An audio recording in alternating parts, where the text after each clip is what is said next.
The meeting is now called to order. Roll call, Mr. Brown. All board members are present, except for John Shapiro, our president. Thank you. Please stand for the Pledge of Allegiance. I pledge allegiance to the flag of the United States of America and to the republic for which it stands, one nation, under God, indivisible, with liberty and justice for all. Now I will read our Carmel Clay Schools mission statement. That is that Carmel Clay Schools will provide opportunities for all students to realize their potential in an ever-changing world.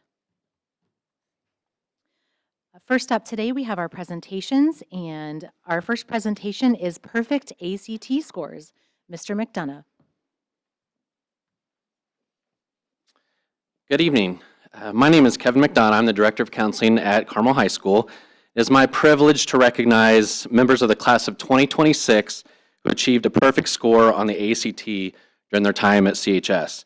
At the previous school board meeting last month, we recognized several students that met this criteria, and then we had some students who were unable to make that meeting, so we're going to recognize them tonight. As many of you know, the ACT is one of the standardized exams many students choose to take for college admissions purposes. The exam assesses skills in English, math, reading, and science with an optional writing section. Each section is scored from a 1 to 36, with the composite score being the average of the 4 subject areas. Achieving a perfect 36 composite score on the ACT is a rare feat that signifies you have reached the very top of the testing pool. Under the new 25-26 ACT format, you must achieve an average of at least a 35.5 across the English, reading, and math sections. Because the ACT rounds up to the nearest whole number, 35.5 or higher, 35.5 or higher rounds up to 36. So this means you can score a 36, a 36, and a 35, or have a perfect 36 across all 3 sections to get that 36 composite. A perfect 36 composite score is incredibly rare, placing a student in the top 0.25% to 0.5% of all test takers across the world. I'm proud to recognize the following students from Carmel High School's class of 2026 that achieved this perfect composite score of 36 on the ACT, either on one test or through a super score. First student will be Zaina Khan.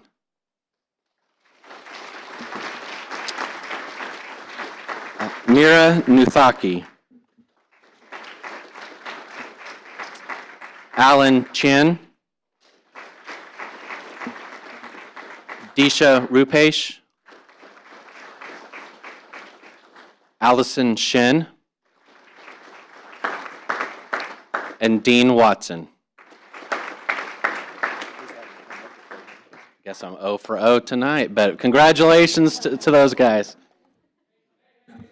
We have some. Please come up. Sorry, I didn't ask you to come up.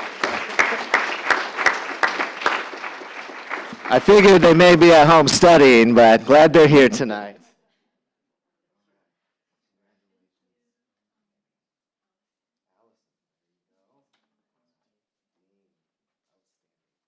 Wait, Allison, we're going to get a picture. We're going to take some pictures here.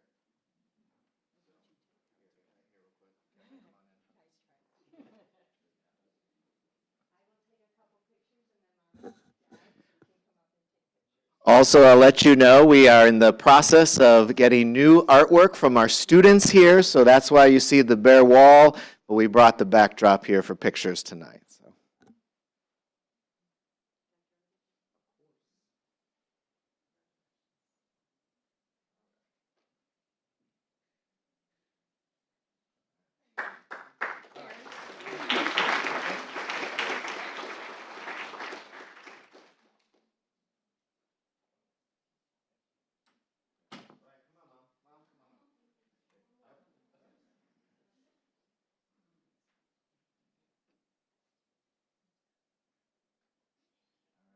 Congratulations again.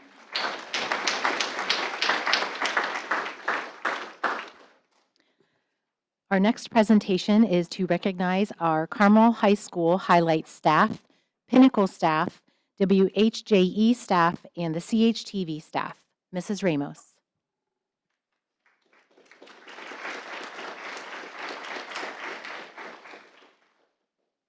Hi. Hi, I'm the department chair for media and communications, and I have the privilege of overseeing the Greyhound Media Network. And those 4 programs that were mentioned are our 4 programs. So I just want to begin with a couple of thank yous, though. I want to thank Dr. Ostrike, of course, and the entire administrative team over here, along with the board, for having us out tonight. I know this takes time, and I really appreciate that you take the time to do this. So thank you very much. Thank you to Ramona Rice, of course, Dr. Brad Seaver, and Dr. Tim Ferris, who are here with us tonight. They oversee our department and obviously the high school, Dr. Ferris, and I want to thank them for their support as well. And it wouldn't be a complete introduction without saying something to our parents and our students. Thank you for all of your support, parents, especially in those beginning years. It's very difficult to get kids to all of these different events that they cover. So thank you very much for continuing to support your students in that. And to our amazing students for the incredible work that you guys do. And we're going to honor that here in just a minute, specifically. And I know that the GMN is a family, and I'm so glad that you have that family, but your dedication is so apparent, and I really, really want to thank you for that. And finally, last on the list, but truly not least, are our teachers in the back, our advisors for these programs who put in tons and tons of hours and lots of extra work beyond the norm. So thank you for everything that you do to lead these wonderful kids to excellence.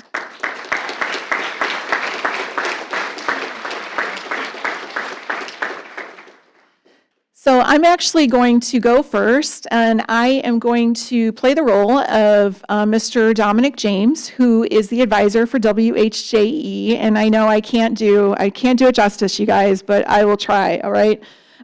So Dominic James, our WHJE advisor, is unable to attend tonight for a medical leave, and he's recuperating very well. We just saw him actually made a little visit, so he's doing really well, and he sends his apologies and thanks the board for recognition. But it's then my honor to introduce an exceptional group of seniors whose work at WHJE has earned recognition at both the state and national levels this year. These students have demonstrated remarkable creativity, professionalism, and dedication across journalism, broadcasting, and media production. At the state level, through IASB, we celebrate first place achievements by, and here's our first student, Riley Sweeney in copywriting.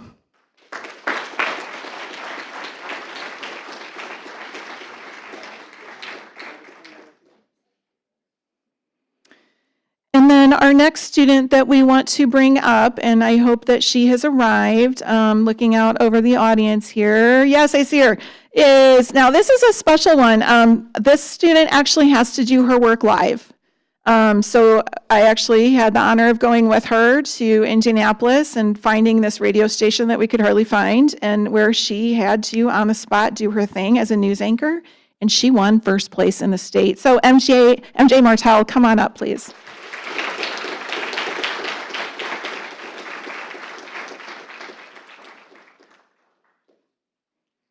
I'm glad you made it.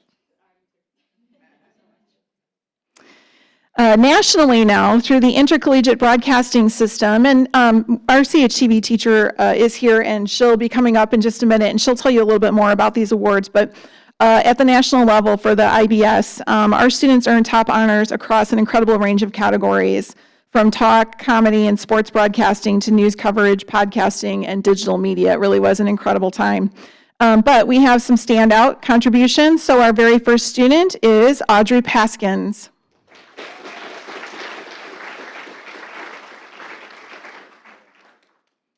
Our next student, Parsa Mahmoodi.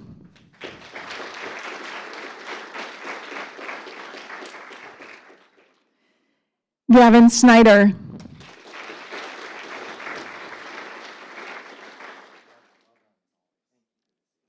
Cooper Sanders.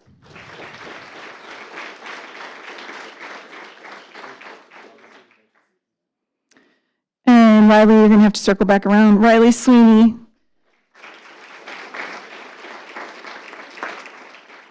Alex Cole.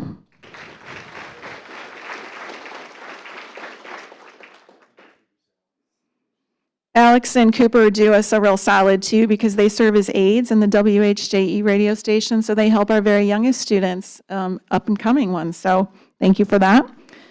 Chloe Jones.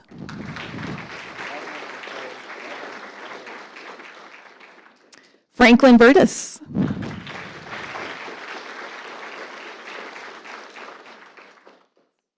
So only the parents that were affected would know this, but we were stuck in New York in a snowstorm when we were there. Yeah, remember that? It was fun. But Franklin, poor Franklin, he had to turn 18 in New York City. His family had made plans for that evening that we were supposed to arrive home, and those all got canceled, but it doesn't matter. We took him out. We had a nice time. We haven't even had a little surprise party in the hotel. So he had a very special 18th, I think. It was great.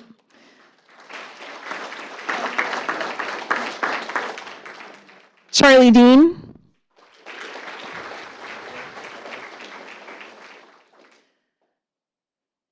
Mr. James Words. Together, these folks right here, they represent the very best of WHJE, talented, driven, and ready to make an impact beyond our school. We are incredibly proud of their accomplishments and excited to see what they do next. Please join me in recognizing these outstanding students one more time.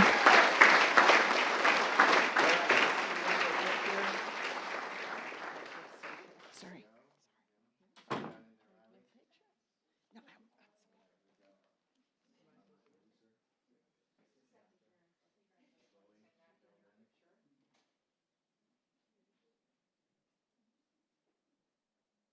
Stay here, parents, come on up.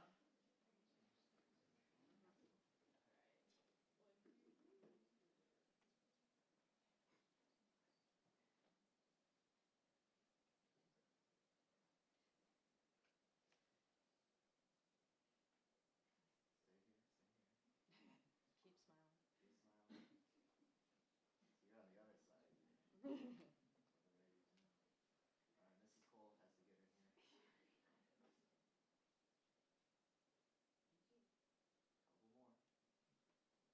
Congratulations.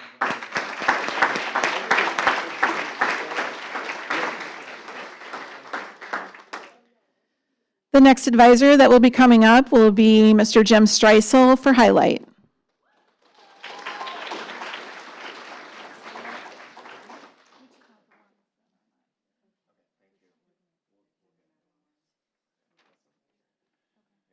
Good evening, and thank you to the school board and the superintendent for allowing me this opportunity to recognize some outstanding journalism students. My name is Jim Streisel, and I am the advisor of the Highlight News team at Carmel High School. I'm honored tonight to recognize the students who are part of this nationally recognized news outlet. First, the Highlight earned a gold crown from the Columbia Scholastic Press Association. The Gold Crown is the CSPA's highest honor, and the Highlight was one of just 10 digital news-only organizations around the country and the only one in Indiana to earn this recognition. Since the 2008-2009 school year, when the CSPA started to recognize websites, the Highlight has earned 13 gold crowns and 3 silver crowns, the CSPA's second highest honor. This year marks the staff's third consecutive gold crown. To add to that accomplishment, earlier this month, the National Scholastic Press Association awarded its online Pacemaker Awards at its convention in Minneapolis. The Highlight Online website was one of only 16 total winners from around the country, and again, the only one from Indiana. To earn just one pacemaker is quite an accomplishment for a news staff. An NSPA pacemaker, which is often called the Pulitzer Prize of Scholastic Journalism, represents consistent high quality in content, photography, design, and adherence to journalistic principles of accuracy and integrity. With that in mind, the Highlight has been named a Pacemaker finalist 14 times since 2008-2009 and has won the Pacemaker 12 of those times. This marks the staff's second consecutive Pacemaker Award. Tonight, I am privileged to recognize some of the seniors who comprised this year's Highlight management team who will accept recognition on behalf of the 51-member Highlight staff. All of these students have been part of the Highlight program for all 4 years of their high school careers. First, we'll start with our Highlight management team members who are here tonight, starting with Lakshmi Chandrakumar.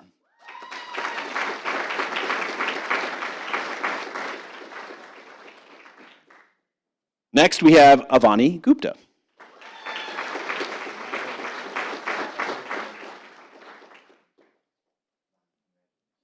We also have tonight Safia Ilmuddin.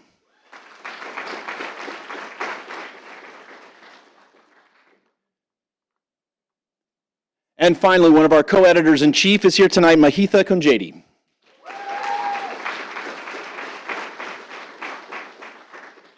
Congratulations to all these students.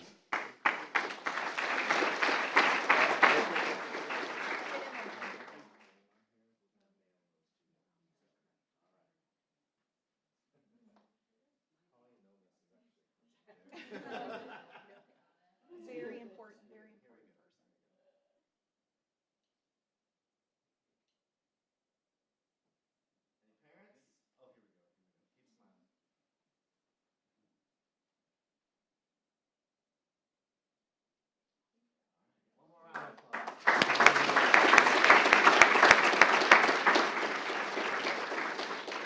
Our next advisor, Claire Burke, for our Pinnacle Yearbook.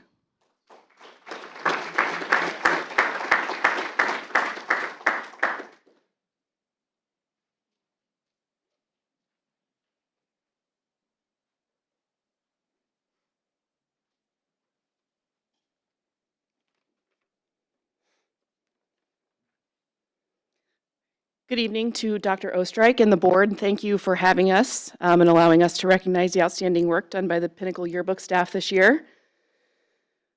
The Pinnacle enjoyed another truly memorable year, with the 2025 yearbook being named a Hoosier Star winner from the Indiana High School Press Association.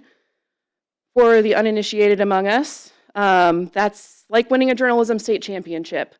So we've won those Hoosier Star Awards 3 of the last 4 years, I believe. So safe to say that the Pinnacle staff is operating a very, very high level at the state level. They also received a first class with multiple marks of distinction rating from the National Scholastic Press Association in their critique service. This recognizes the professionalism and hard work of our yearbook staff. Additionally, the staff received multiple Harvey Awards in individual categories from the Indiana High School Press Association. These awards were for last year's book, so most of them went to the staff or seniors who graduated last year. Seniors this year, we'll mention you next year when you inevitably win some of those awards. But most of those were for the class of 2025. However, I would like to recognize the following senior editors who have served for 3 years on the Pinnacle staff.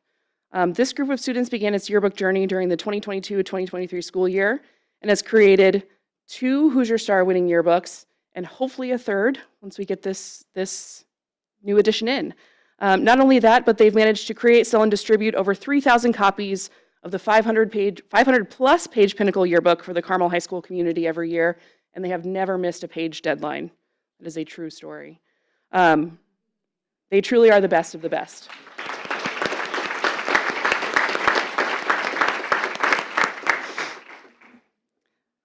First up, we have Trey Baxter, our senior ads editor.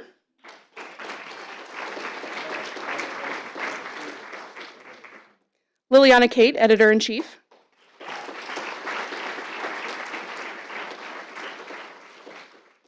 Bella Goulden, reference editor.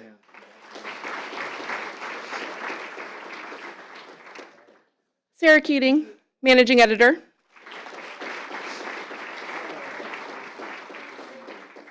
Stephanie Neuer, reference editor.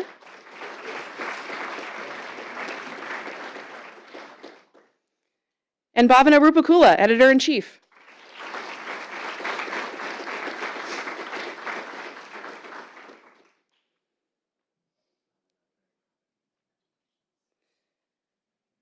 And this is a little bit of breaking news for these 2 students, but Liliana Kate and Bhavana Rupakula have also been named to the IHSPA Diana Hadley Honor Roll, named for the former IHSPA longtime executive director that recognizes individuals who have displayed journalistic excellence while adhering to the IHSPA core values of truth, courage, integrity, and freedom throughout their school year.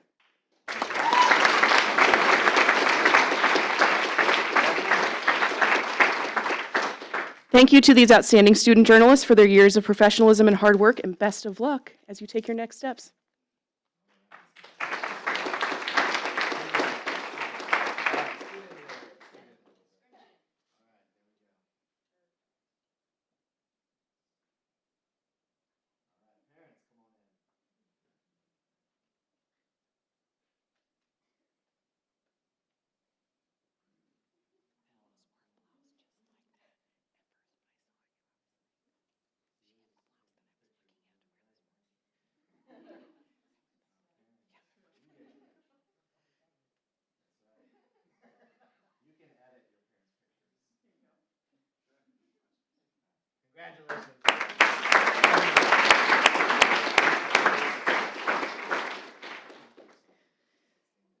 There's going to be some breaking news with this one too. I'm very excited.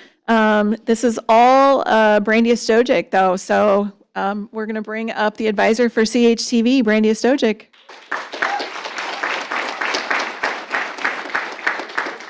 Hello, everyone. Thanks for having us tonight to honor these great students. As Terry said, my name is Brandy Stojic. I'm the advisor for CHTV.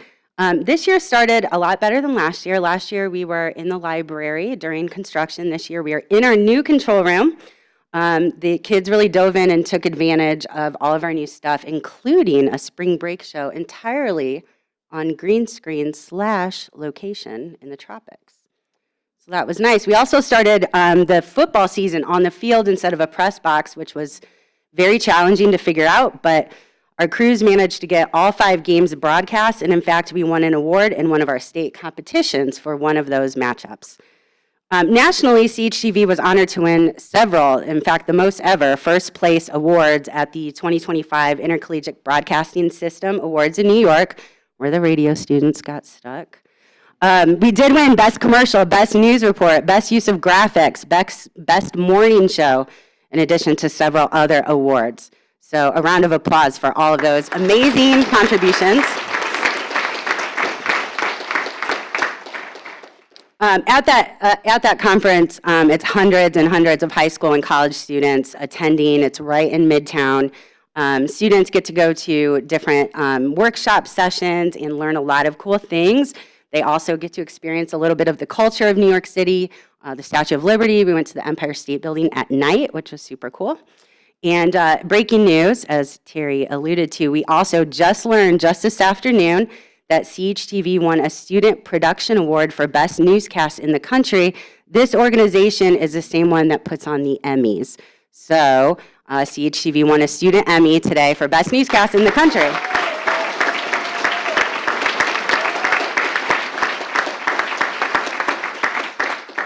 So obviously we are very proud. This is the first time we've ever won that big of an award through this particular contest. So well done. So I'm excited to recognize all the seniors, those who could be here and those who couldn't. We're obviously so proud of all your accomplishments and everything that you have done. So first up, and I was just going off of here. Okay, perfect. I don't think Zane is here, but I just wanted to make sure we didn't miss him. Okay, well, Zane Bracken not here, but all right, first up, Michael Ghosh.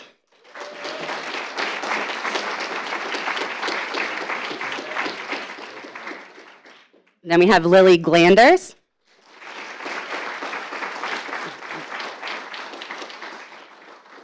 And we have Ben Heath.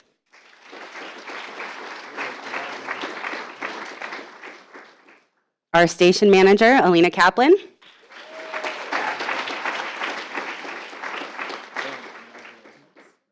Elan Oliveira.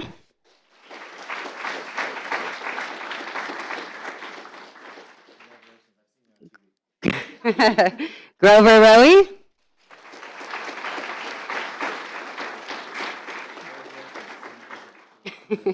Danny Rogers.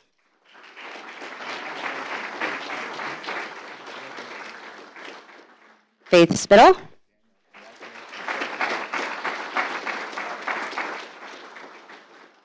Noah Wagner.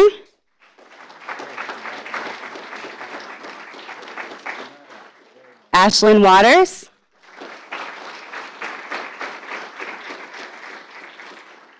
And finally, Ren Yassin. Thank you to all of these seniors for all of their work. Appreciate it.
At this time, we can take a short break because it is a school night, and I know AP exams are starting next week. So if you would like to go home and study, you are also welcome to stay and enjoy our board meeting.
Right.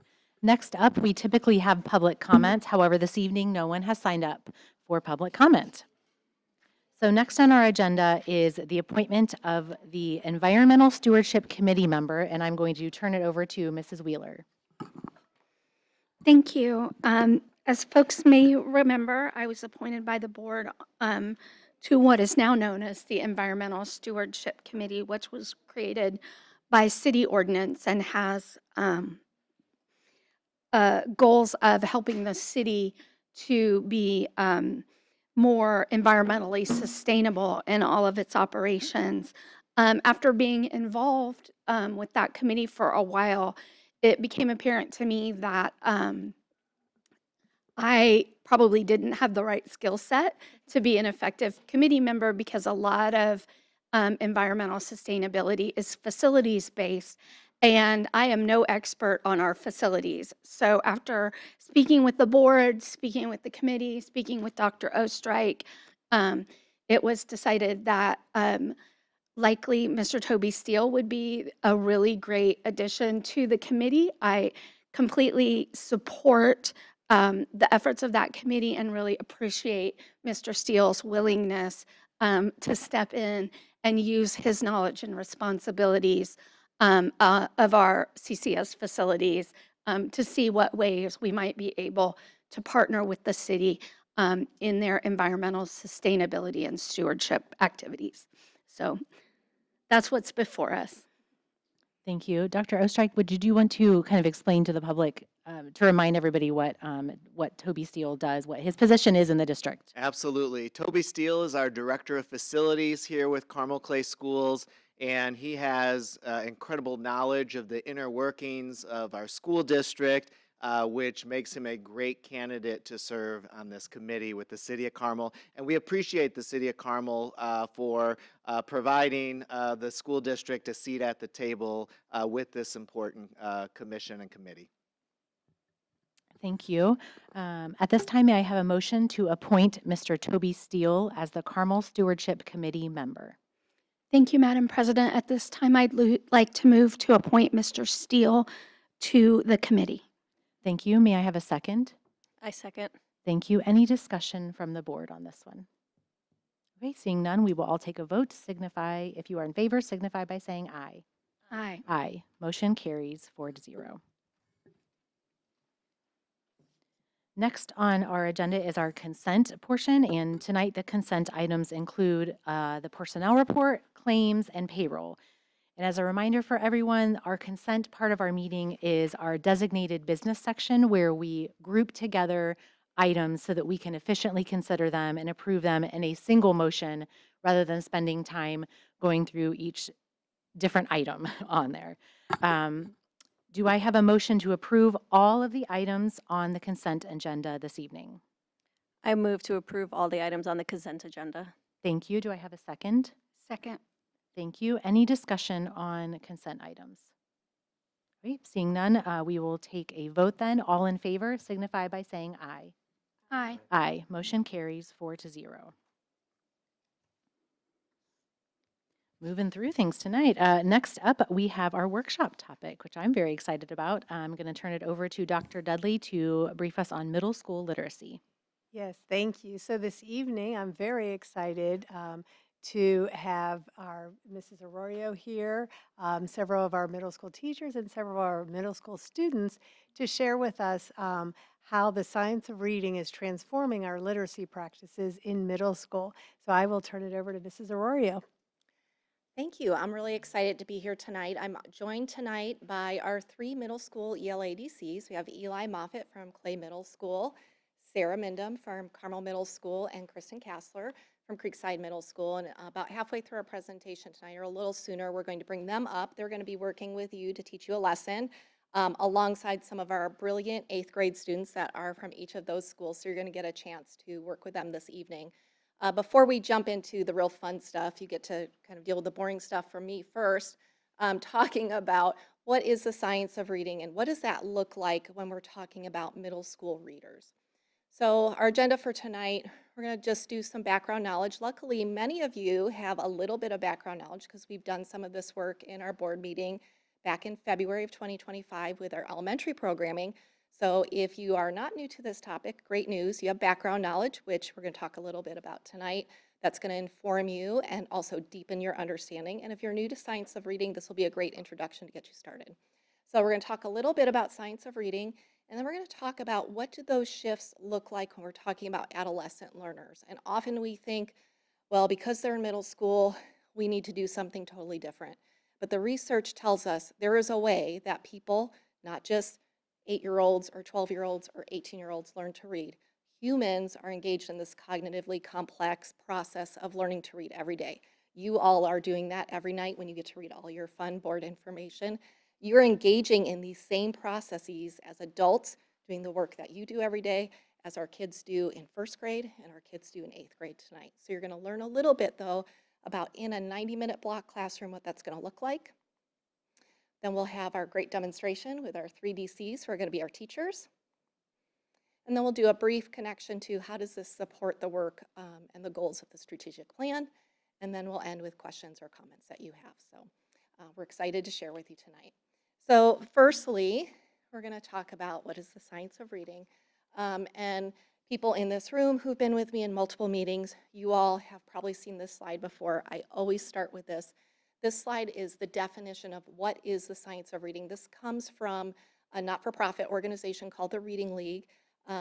What the Reading League's mission is to take all the research about literacy instruction, reading, foundational reading skills, cognitive science, all linguistics, and bring that all together for educators, the people who have to teach children how to read, so that we are informed in our practices so we can do better for our students.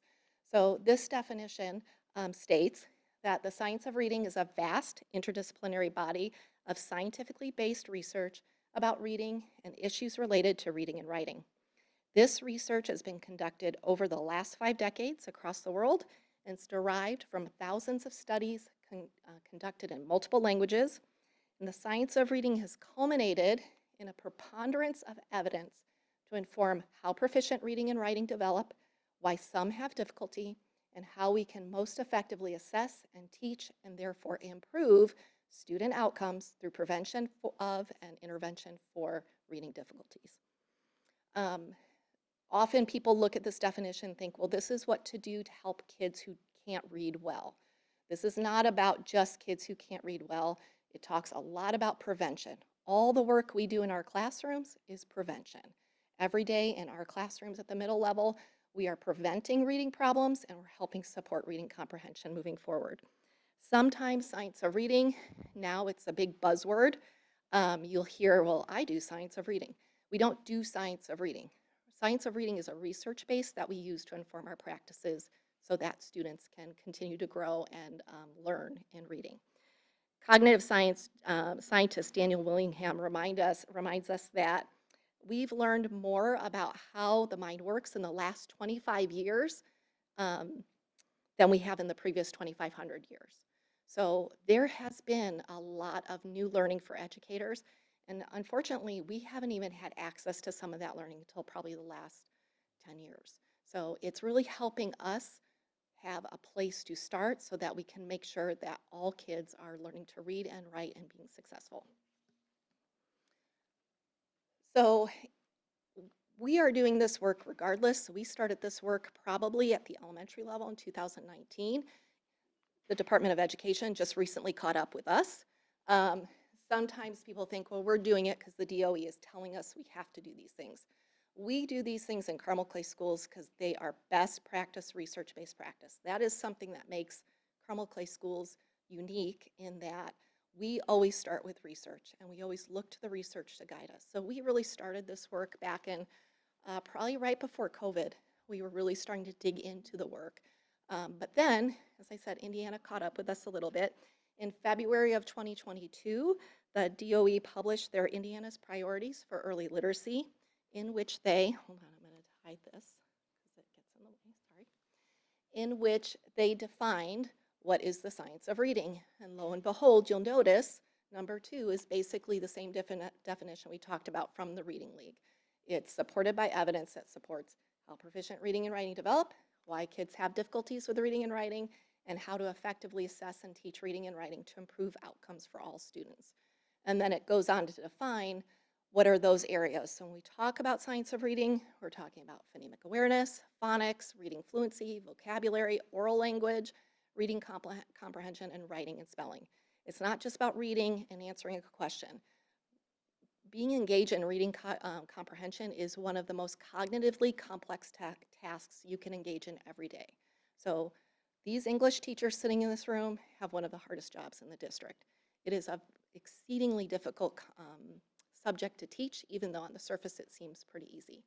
But all of these elements really play into how we read and how we comprehend. So another bit of legislation that came out in 2024 from our Department of Ed added a little extra emphasis to for our middle school friends here, and it was actually embedded in legislation about iRead, which is a foundational skills test that we take in 3rd grade. But in that legislation, that line 5 there, it talks about that a requirement that schools provide reading instruction that includes a core reading program aligned with the science of reading to all students in grades kindergarten through grade 8. So this is no longer looked at as this is something we do in the elementary. This is something that by law in Indiana we're doing K through 8, and actually we are also doing this work up into the high school right now. I'm working with our high school as well in grades 9, 10, and in our honors courses for 9 and 10. So this work does not stop because kids turn 13. This is just work we will continue to work on and grow. This was a good, this gave us a little urgency also to adopt a program. So if you recall, I was here in the, I don't know, sometime a little while ago talking about a program. We'll reference it a little bit tonight. Amplify, ELA, that we adopted, that is a science of reading knowledge-based program to bring to all of our middle schools. Okay, so when we talk about the science of reading and how kids learn to read, there are 2 theoretical models. You may remember this from last time. The first one is the one we always start with, which is the simple view of reading. So this tells us how does somebody learn to read, or what does it mean when we say a student has reading comprehension. And we look at reading comprehension. Comprehension is actually a product of 2 factors. One of those factors is word recognition. So that's the ability to transform print into spoken language, so be able to basically read the words on the page. And then our other factor is language comprehension. That's the ability to make meaning of spoken language. Those two factors, when multiply, take you to reading comprehension. Reading comprehension is the product. It's not the process. So we don't really teach reading comprehension. We teach word recognition and language comprehension together in order to comprehend. And so we'll talk more in a little bit about what that means in terms of instruction and shifts. But to put some math to our English, if we think about a student that is entering a text, or an adult even that's entering a text, and they are unable to lift the words off the page, they can't read those words. Let's say we assign that a value of 0. But when I read that text to them, or I'm in conversation with them, and they understand nuance, they can understand metaphor, they can tell me everything that I talked about, give me a summary of what I talked about, their language comprehension is great. When I look at reading comprehension, though, 0 times 1, because it's a product of those two factors, their reading comprehension is going to be 0. So think about a 3rd grader who's taking I read or I learn. If they still are unable to lift the words off the page, nothing is going to save them on that test when it comes to measuring their reading comprehension. They may have the language to do it, but if they can't read the words on the page, their reading comprehension is going to be 0.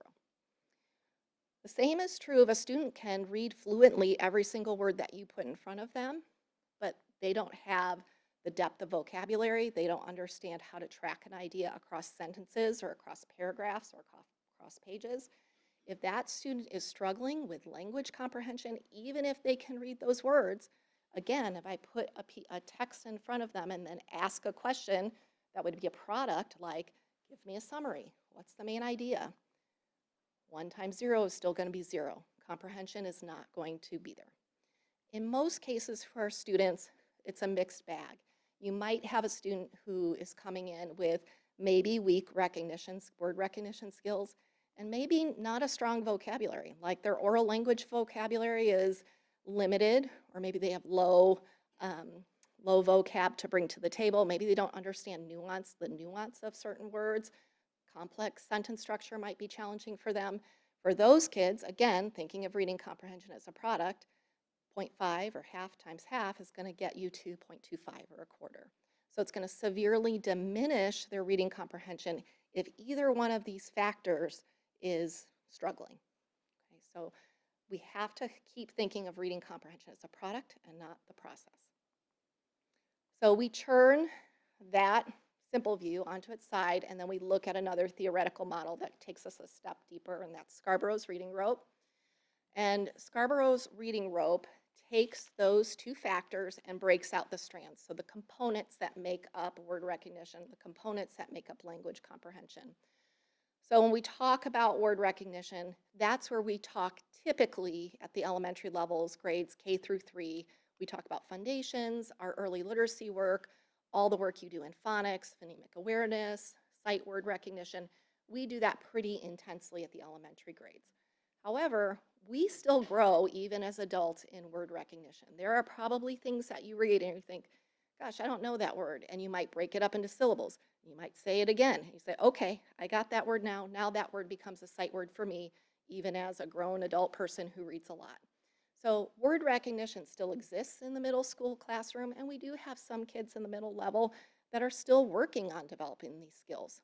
Most of our kids are coming with the word recognition they need by the time they enter middle school to be able to be successful in the reading of the text. But there are times we do have to still teach into this a bit. Most of our time in the middle, and honestly, really starting in 3rd grade, you're spending more and more time on language comprehension. We still have to do that work in K1, 2, 3 alongside word recognition. You can't just do one. You always are doing both. But in the upper grades, we're really spending most of our instructional time here. And so when we think about what we're teaching, we are teaching explicitly background knowledge. You have to have things to think about in order to think deeply about and have critical thinking about a text or about something you're learning about. You have to know the words. Vocabulary is an important part of being able to comprehend. You have to understand language structure. So we're talking about syntax or grammar, semantics. Verbal reasoning is your ability to not just read a text, but make sense of what that text is trying to tell you. So when we think of that, we're thinking of inference or identifying a metaphor. And then literacy knowledge also plays a part in language comprehension because that's looking at text structures, print concepts, genres, and teaching into those elements. We don't teach reading comprehension, that product. We teach into these strands. That is where instruction takes place. When we look at these strands, the two most important strands that have the biggest impact on comprehension seem the simplest, and that is background knowledge and vocab. And these two work together. The more background knowledge you have about a topic, the more vocabulary you're going to have about a topic, which is going to feed your understanding of a text or a concept. So these two pieces are what we call like gatekeepers to comprehension. So we never want to skip background knowledge and vocab because it's so critical, and the more you know, the more you know. And that feeds forwards and supports reading later. So if you recall I'm just going to do a quick call back to our last board meeting in February of 2025. I'll give you a couple minutes, or just about 1 minute, to read this paragraph. And just remind yourself, I'm the teacher, I want you to find be able to give me the main idea and details of this passage. So take a quick second. You'll probably remember this from last time.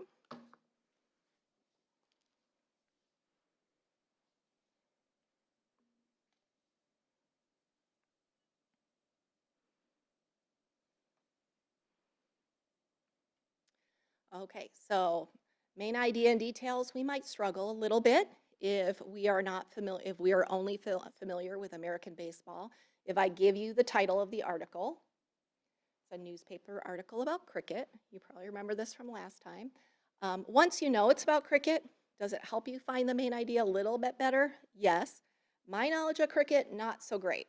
So I could probably tell you the gist without really giving you very many details. If I were to have to take a test on this, I probably would not do very well, even though I know it's about cricket, because I don't have that background knowledge. I can read all the words on this page. I'm sure you all can also. And you probably know the vocabulary of this passage. However, because it's from England, it's a British newspaper article about cricket, there's a lot of context-specific vocab that if we go through, that is impeding my comprehension, my understanding. So batsman or wicket. I know what a wicket is. I played croquet in my grandmother's backyard growing up. That was something we did. This is not the kind of wicket we played in her backyard. This is totally different. I have no idea what that looks like. I could guess. It's probably not right. So when I'm thinking about supporting comprehension of this article, giving you access to the background knowledge, but also to the vocab is going to be exceedingly important to help you understand, to be able to show me that you understood, which is the product of main idea and details. So perish, dreaded finger, these are all vocab words we know, but in this context, don't mean probably what we think or what we usually think of when we think of these words. There's also some other little elements when we think about the strands here. We have a metaphor. We also have, this is, I think, kind of the newest learning from the research body that we've been exploring, and that is complex syntax. I don't know too many people who would start a sentence with much depended on the two overnight batsmen. We have a subject that's much, depended is the verb. I have this prepositional phrase that's really like an adverbial modifier. That's a complex sentence, and even I'm a proficient reader, that sentence might really throw me off to how to read that sentence fluency, but also what in the world does that mean? That's not a common sentence structure. So all of these pieces I bring to you again to remind you, we're not looking at reading comprehension as a product. What we are teaching is into the process of unpacking the strands within an article or within a text. So we don't teach comprehension. Reading comprehension is a multidimensional, not a single construct that can be explicitly taught. It's the integration of skills that result in understanding.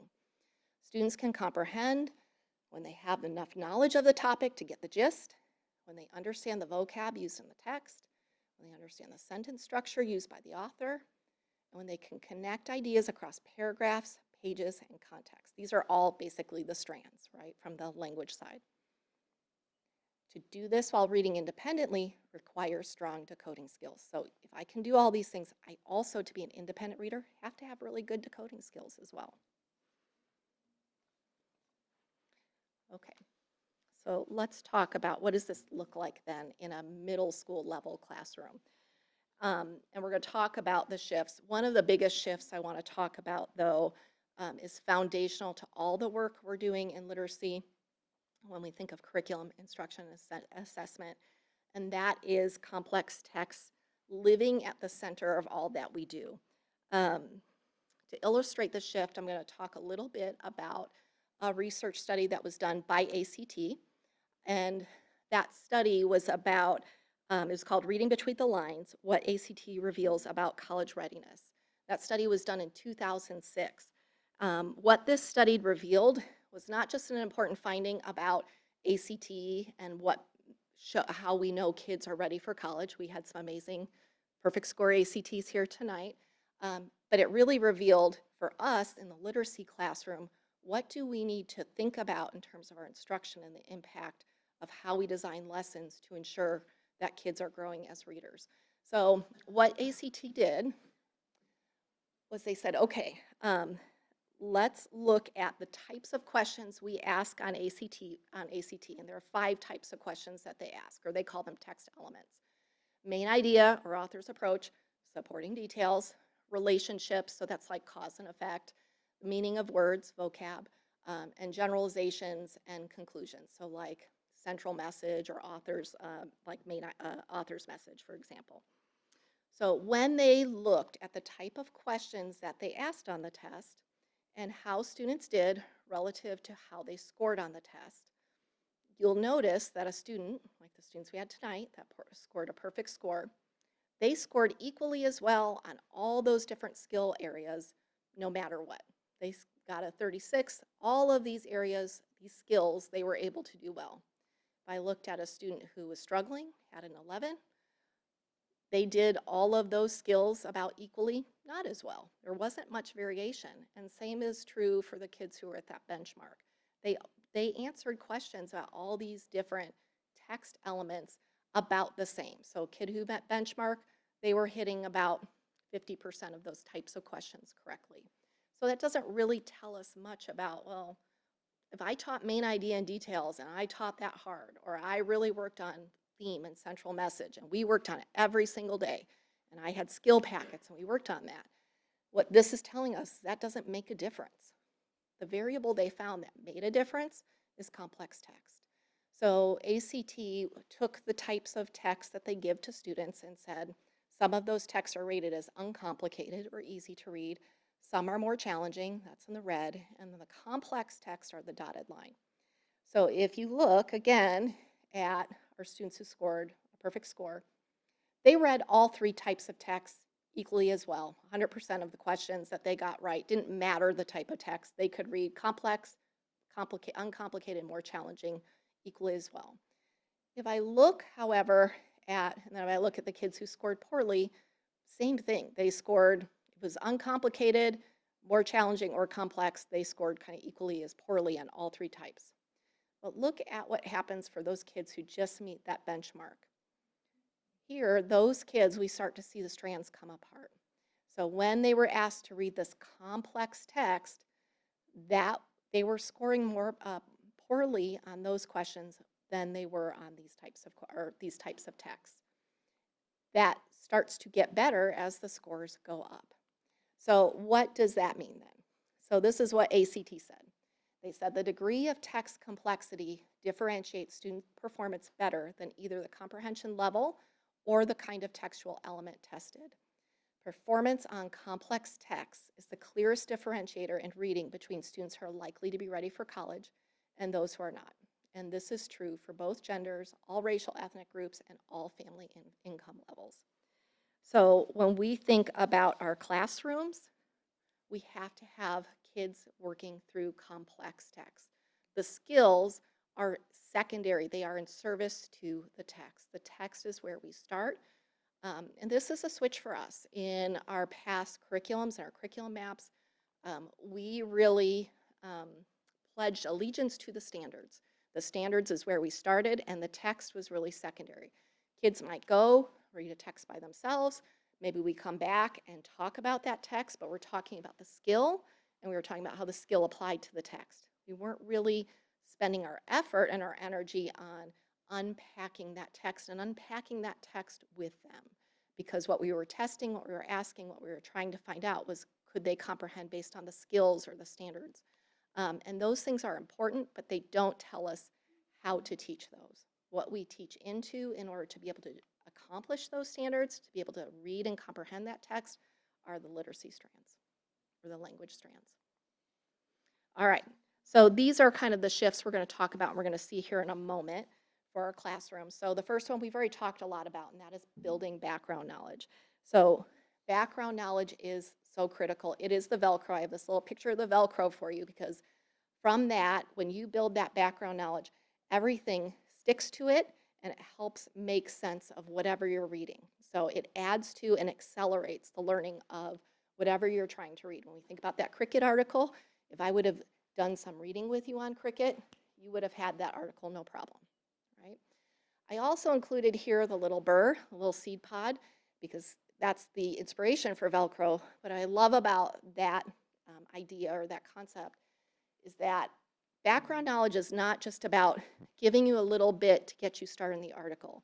It's something that we must do systematically across the text that we read because we want to build and deepen and widen their knowledge. Because that knowledge that they might need, let's say we're reading Of Mice and Men, which takes place in the Great Depression. We need to know a lot about Great Depression. If I know a little bit, is that going to help me know about the text? Yeah. But if I know a lot about the Great Depression, I'm going to be able to analyze what's going on in the text, what those characters are going through, why they're making the decisions they're making at a completely different level if we're also studying Great Depression or studying the role of friendships, because that's a really important theme in that text. So that information doesn't just live in that text. The background information I build from that text carries forward. So later, maybe when they're taking the SAT or ACT, maybe they're reading about an economic recession that happened in 2008. Well, I've learned about the Great Depression. I can take that information. That's that little burr, that's the Velcro that I can take, and maybe my teacher's not there to help me with that, but help me understand what this recession is that they're going through. That's going to feed forward and support my reading comprehension. Background vocab grows, more background vocab and more knowledge, and helps feed forward into your reading.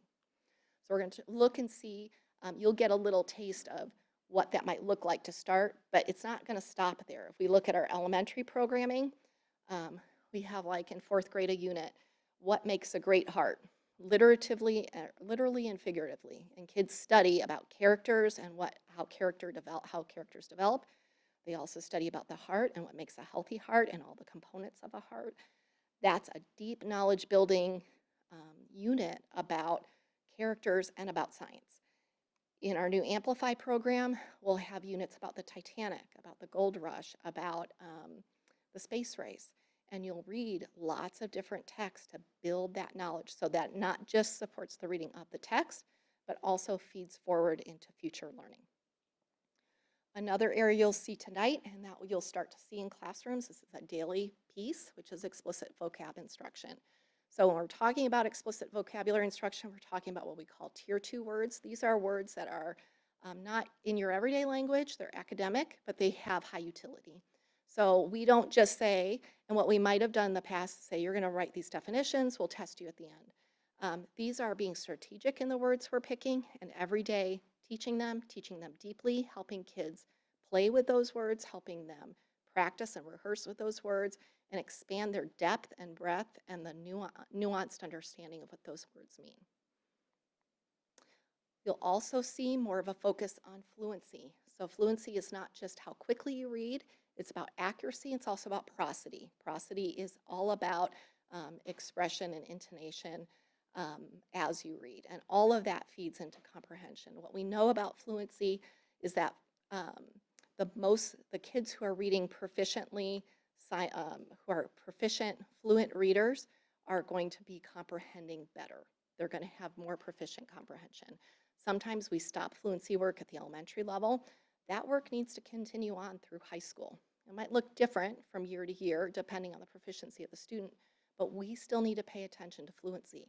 And tonight, what you'll see and what we're working on bringing more in the classroom is that reading happens in the classroom. It doesn't happen all at home on your own, and then we come and pick up later when you come back into the classroom. Teachers are reading aloud, students are reading together. Students might be engaged in independent reading, what we would call accountable independent reading in the classroom, that the teacher says, read this. While you're reading, I'm going to be watching for how you annotate or how you're writing a claim to support your ideas. And I call it like a shark in the water. They're out and about listening in, watching how they're annotating. They're not waiting till the end to decide, oh, they didn't get it, what broke down. Fluency is what happens in the classroom. If the book was easy enough to read on their own, why are we reading it? That's what we're here for, right? And if the book is too hard to read on your own and we send it at home or just say read it silently, then what are we going to do when the kids don't get it? So it's all about bringing that reading back into the classroom. As kids are working and reading through text and reading in class, then there's also an emphasis on incorporating verbal reasoning strategies. So this is making sure that kids are having lots of time to talk about what they're reading about, process with the people in their classroom, write about what they're reading about, take notes, annotate, highlight. All of these things are the rehearsals that kids need to grapple with ideas in a complex text. That's why you have to have a complex text, so they have ideas to grapple with, so that they're actively making meaning of the text. When we think about complex text and verbal reasoning, what we are trying to do is develop a standard of coherence for students. And what that means is we want for students, by supporting them through complex text every single day and teaching them how to navigate that, when they get into a text on their own, they know, okay, this text, it's supposed to make sense. I need to pull on the strategies that my teacher's been helping me with and enact those pieces to help me make sense. If I don't have somebody helping me think through like, oh, this doesn't make sense, I don't know what to do. I just stop reading. So we really want to help kids develop really those habits of mind. What do you do when you have a challenging text? And guess what? You can do it. Here are the things that you can do to get through that text and to make sense. And then finally, writing about reading. We talk a lot about in our secondary classrooms about learning to write, writing argumentative essays, narratives, research projects. Those are still critical to our middle and secondary level classrooms. But writing to read is also equally as important. So when you are reading, students should be stamping their ideas in writing. They should be rehearsing what they're going to say by writing it first, or they might talk to peers first about their ideas and then stamp those ideas in writing. The reading and writing are reciprocal processes. So the more you write about reading, the better reader you become. The more you read from different great writers, the better writer you're going to become as well. So that is science of reading in a very, not really that quick nutshell, but as much as we could get in the time that we have. So let's get ready to talk about a lesson in action. In tonight's lesson, and I will warn you, we are not science, we are not math. Nothing is going to foam or be fun or have fun, complex problems. The work of literacy is deep thinking, and it is reading, it's writing, it is talking. And sometimes that's not so glamorous, but that is the work. And I know our English teachers think it's very glamorous, but it may not feel as exciting because it's really just engaging deeply in a cognitively complex task. So as we work through today, we're just going to give you kind of, this is not what you're going to get highlights of what a lesson might look like, just to exemplify some of the elements that we talked about tonight. And our presenters, our teachers will be stamping that for you as we go through the lesson. So today's learning, just to set the stage for you all before I bring up our teachers, we are going to be learning about how authors develop a character through details so that we can understand an author's perspective. And we know that we're going to learn it when I can identify key details from the text to describe a character. I can draw an inference from my details to analyze how the author depicts a character. And I can develop and support a claim about the author's characterization. So those are kind of our three things we're really looking for accomplishing tonight with you all. And that relates to, I'm just going to briefly show you the standards that those relate to. And with that, I'm going to invite you all to come find your seat at the table. I'm going to invite our students to come find their spot. And I'm going to pass it to Carmel Middle ELADC Sarah Mindum, who's going to take over.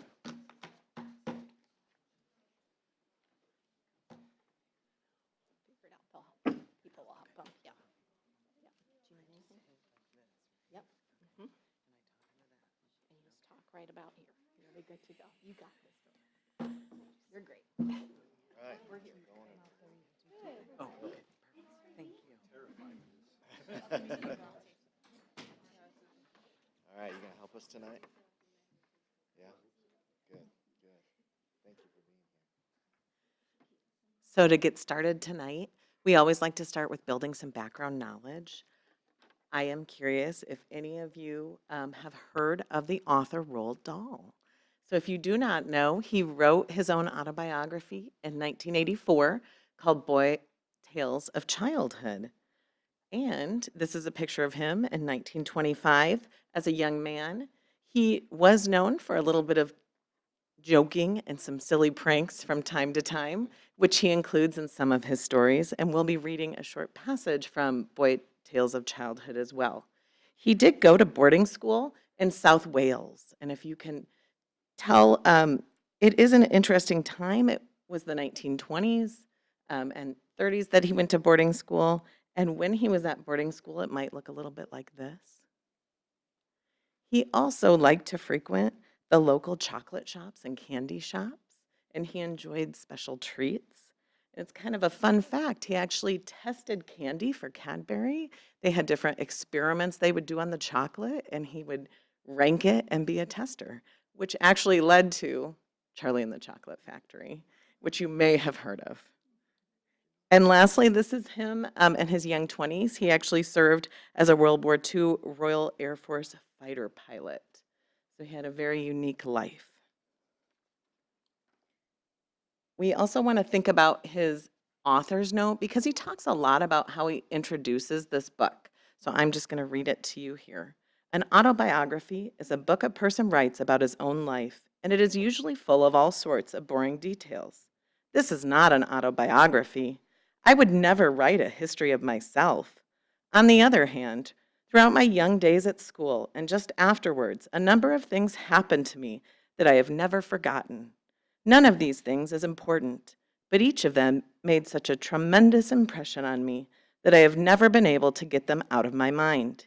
Each of them, even after a lapse of 50 or sometimes 60 years, has remained seared in my memory. I didn't have to search for any of them. All I had to do was skim them off the top of my consciousness and write them down. Some are funny, some are painful, some are unpleasant. I suppose that is why I have always remembered them so vividly. All are true. So take a moment at your table and think about these two questions. So based on what we just read and what we learned, how do you think he might tell a story? What might he do in his writing? Just talk with your table for a moment.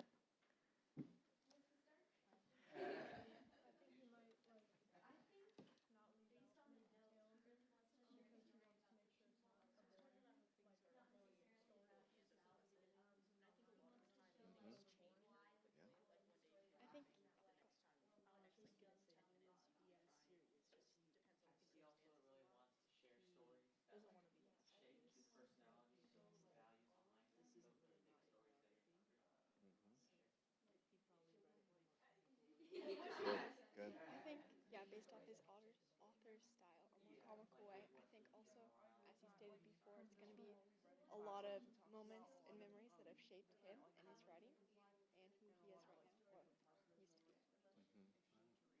You think his upbringing and like he went to, was it a boarding school or something like that? Do you think that'll play into some of his writing too? I think so. His experiences? Since he was at a boarding school, I think he's probably going to get a higher education because boarding schools, yeah, possibly. I think in some ways boarding schools are a little more focused. More focused education. Yes.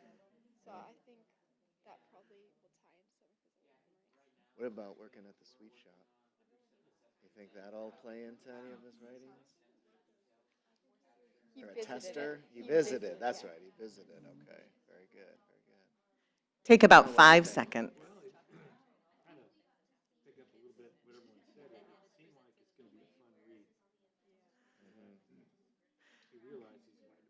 All right. It's so exciting to hear all of you share. I'm hearing lots of things about lots of descriptive details, maybe some silly pranks, maybe some different things as I'm hearing you talk with each other. So I'm excited for you to see if you feel like what you talked about as we get into the text, you start to see.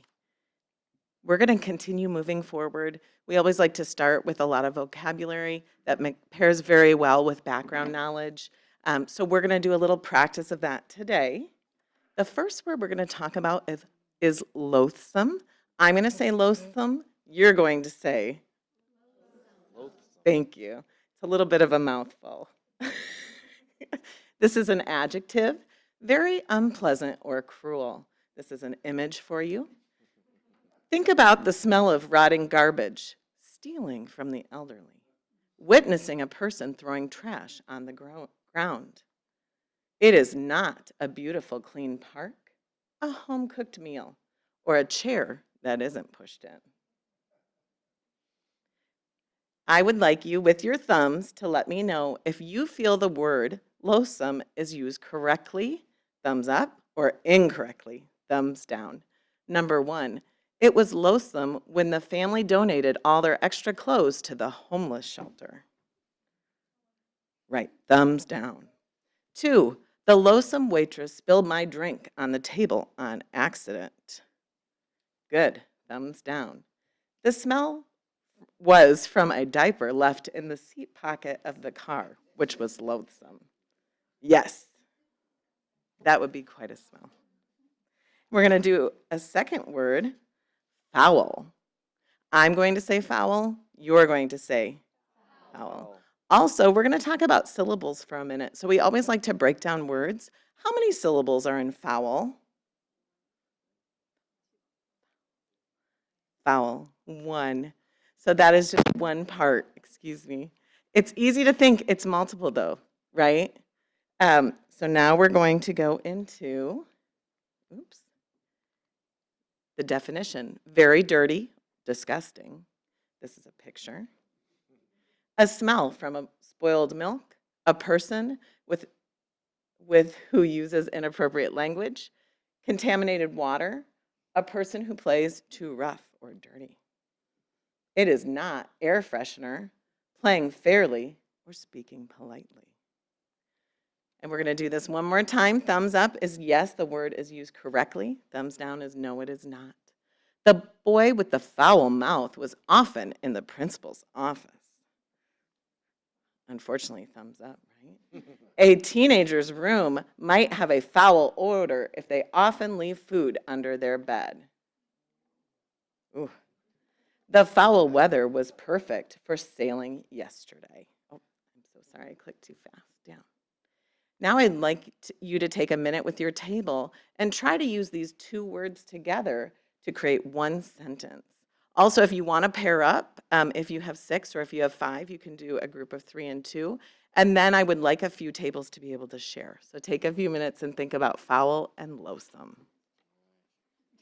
Want to do 2 and 3? Does that sound good? All right. What you got? Just hit the arrow.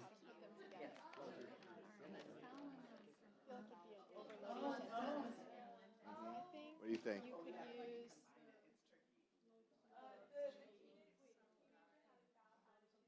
or the plan. So put that in a The plan was sentence. The plan was loathsome. Use foul. Right, describe the act. We can be more specific, right?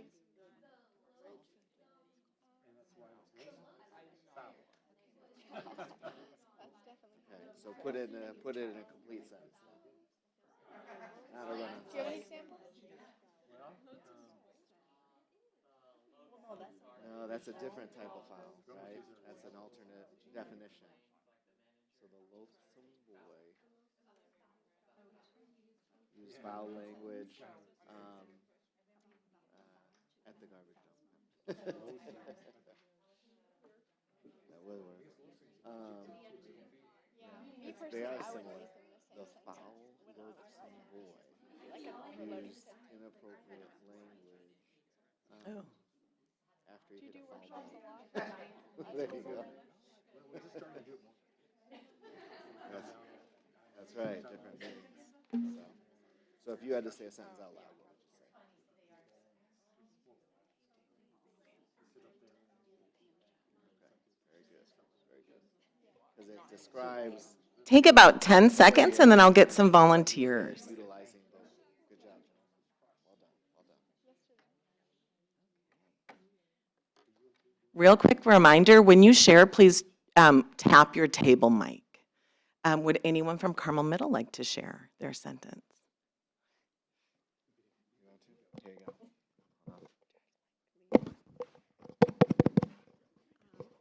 My example was that it was loathsome that the players used foul play. Awesome. Good job. And Clay Middle, would anyone like to share?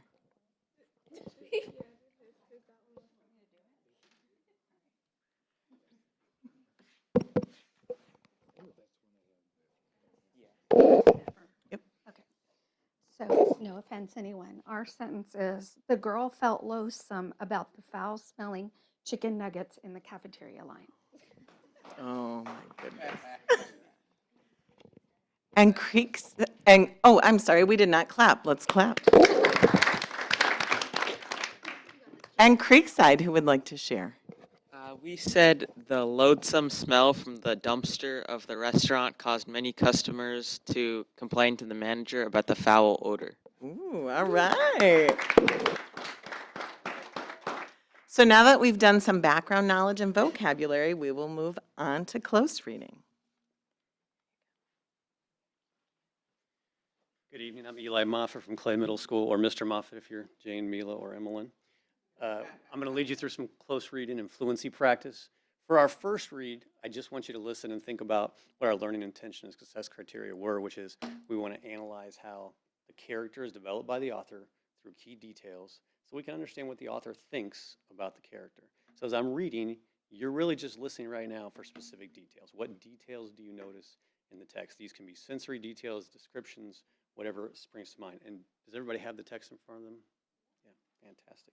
So if you want to mark details, put a little star next to them, you can, but we'll be doing some highlighting on a second reading in just a moment. The sweet shop in Landif in the year 1923 was the very center of our lives. Without it, there would have been little to live for. But it had one terrible drawback, this sweet shop. The woman who owned it was a horror. We hated her, and we had good reason for doing so. Her name was Mrs. Pratchett. She was a small, skinny old hag with a mustache on her upper lip and a mouth as sour as a green gooseberry. She never smiled. She never welcomed us when we went in, and the only times she spoke were when she said things like, "I'm watching you, so keep your thieving fingers off them chocolates," or "I don't want you in here just to look around. Either you forks or you gets out." As many times as I practiced that, I couldn't help but sound like a pirate. I tried to get British, but it didn't work. But by far the most loathsome thing about Mrs. Pratchett was the filth that clung around her. Her apron was gray and greasy. Her blouse had bits of breakfast all over it, toast crumbs and tea stains and splotches of dried egg yolk. It was her hands, however, that disturbed us most. They were disgusting. They were black with dirt and grime. They looked as though they had been putting lumps of coal on the fire all day long. And do not forget, please, that it was these very hands and fingers that she plunged into the sweet jars when we asked for a pennyworth of treacle toffee or wine gums or nut clusters or whatever. There were precious few health laws in those days, and nobody, least of all Mrs. Pratchett, ever thought of using a little shovel for getting out the sweets as they do today. The mere sight of her grimy right hand with its black fingernails digging an ounce of chocolate fudge out of a jar would have caused a starving tramp to go running from the shop. But not us. Sweets were our lifeblood. We would have put up with far worse than that to get them. So we simply stood and watched in sullen silence while this disgusting old woman stirred around inside the jars with her foul fingers. The other thing we hated Mrs. Pratchett for was her meanness. Unless you spent a whole sixpence all in one go, she wouldn't give you a bag. Instead, you got your sweets twisted up in a small piece of newspaper, which she tore off a pile of old Daily Mirrors lying on the counter. A lot to take in there. So if you take just first impressions, turn and talk at your table, and what details stood out to you, how would you describe Mrs. Pratchett, and what details support your description of Mrs. Pratchett?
If you could wrap up in the next 20 seconds, please.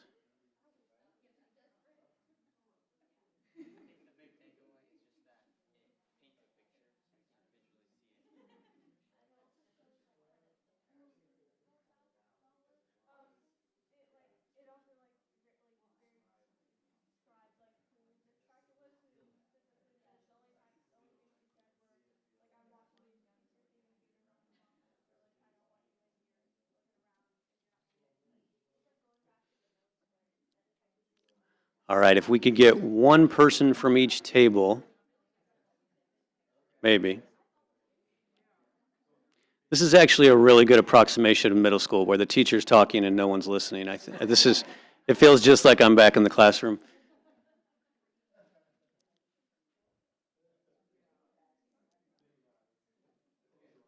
Sometimes you just got to, it's called wait time. Sometimes you just got to let it run its course.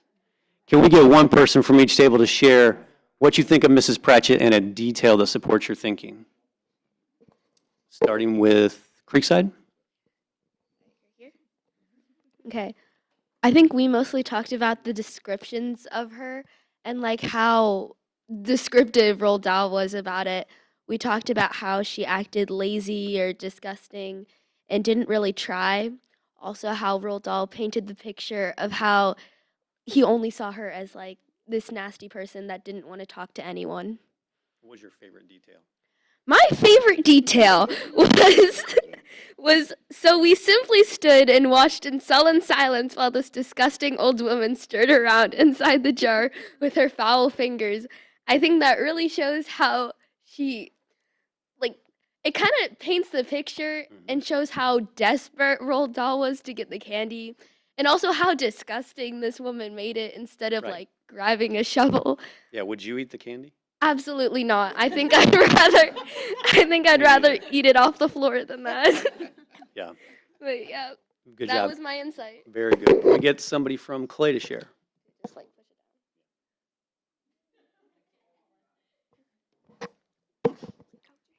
it We talked about her personality and how, and the quote I used was when she, like when he was talking about how she acted towards them, when it says, "I'm watching you, so keep your thieving fingers off them chocolates." Nice, good job. And someone from Carmel Middle. We talked about how, like, it painted the picture that she was really dirty and like didn't try very hard on her looks. Like like where it said her hands were black with dirt and grime and how there was food stains on like her clothing. All right, good job. And I think you guys, you've all thought ahead as well.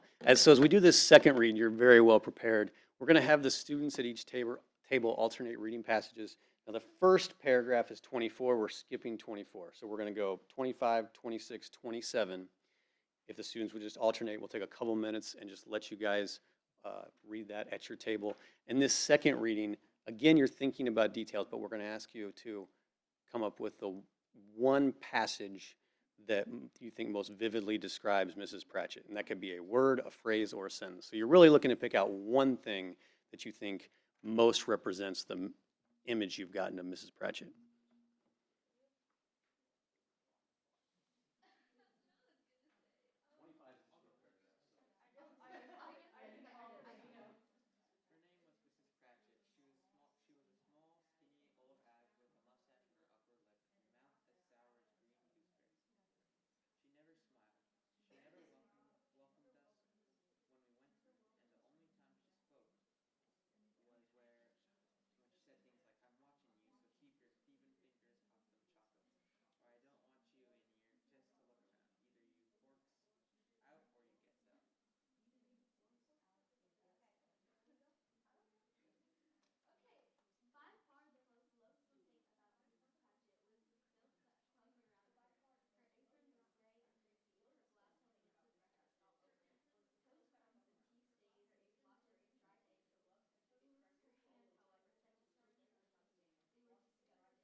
All right, just take a few more seconds to finish up the conversation.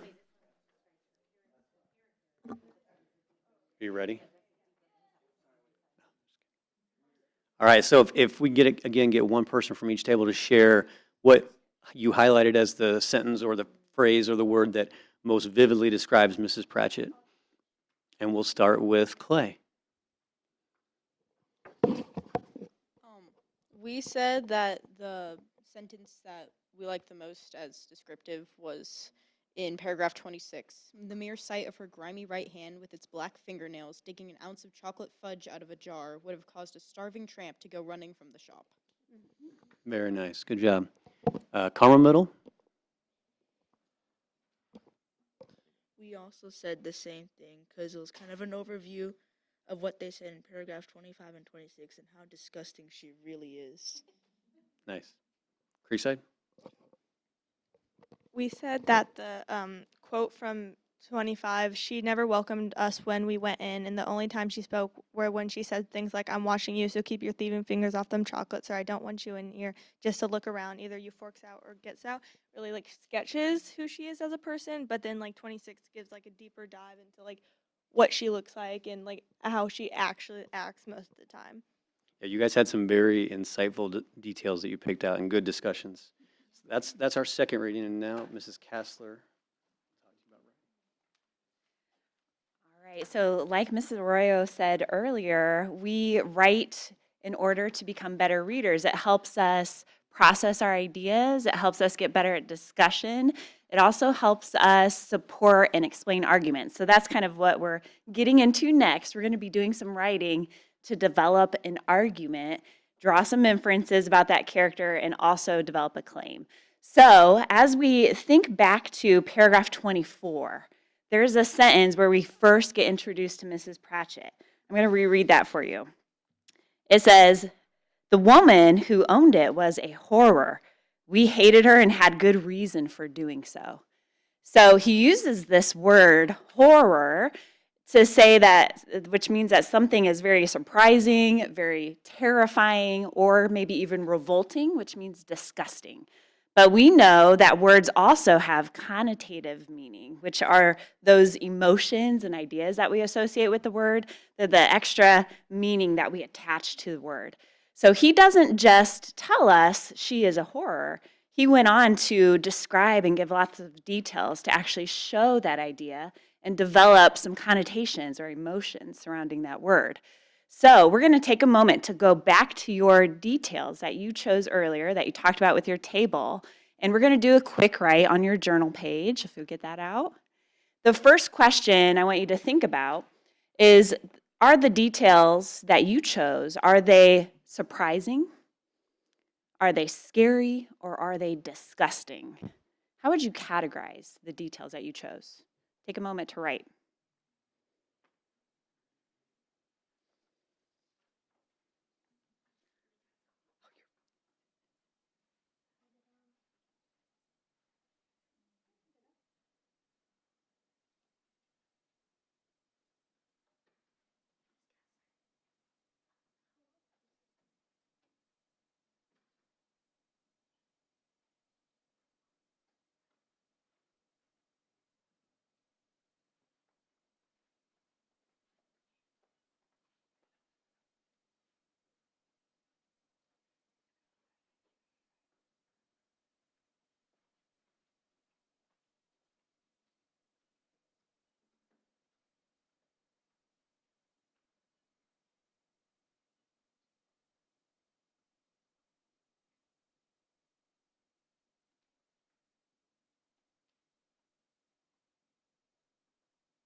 Start to wrap up your writing in about 30 seconds.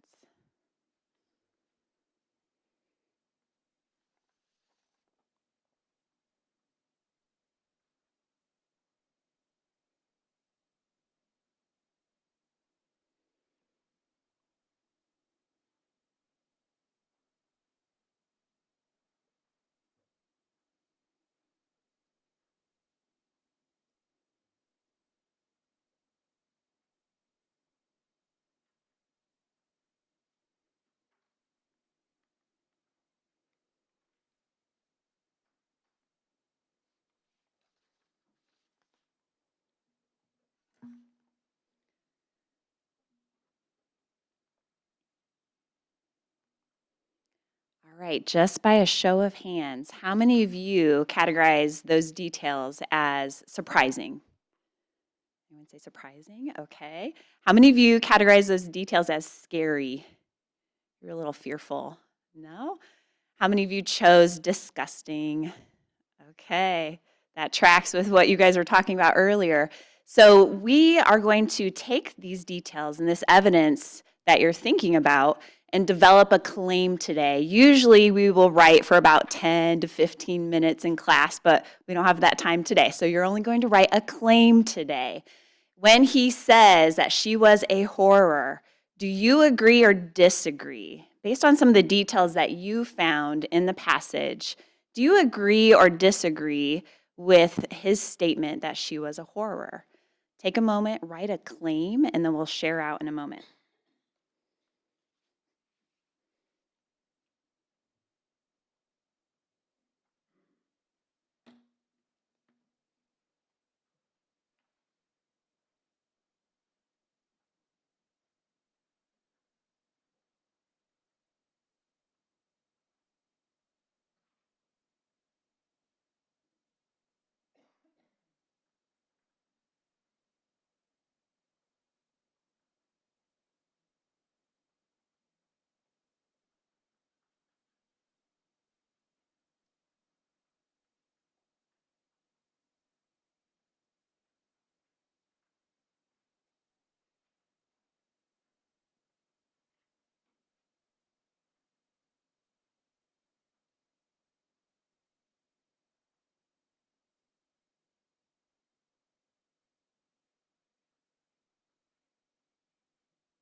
Start to wrap up your ideas in about 30 seconds here.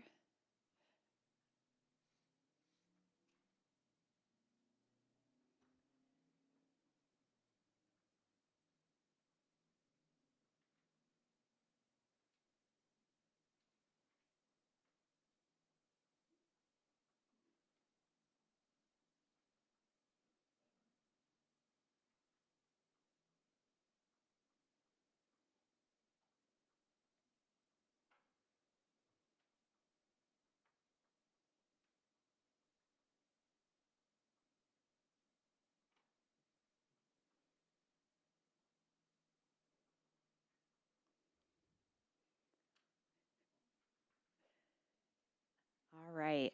We're going to have our students take a moment to share your claim about Mrs. Pratchett. Do you agree or disagree? Take a moment to share out loud at your table.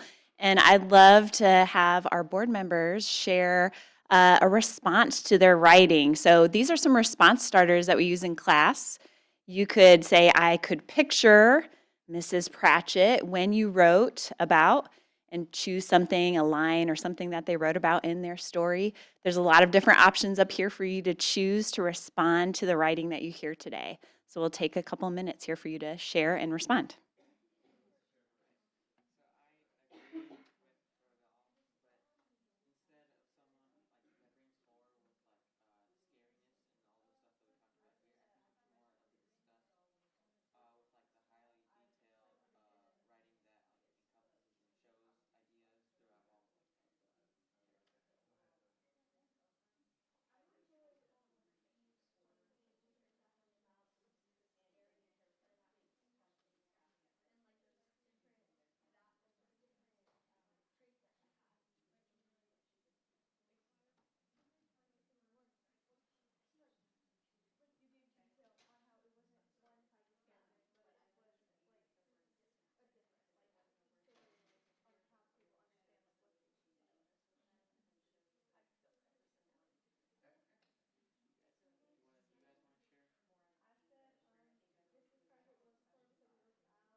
All right, start to wrap up your conversations.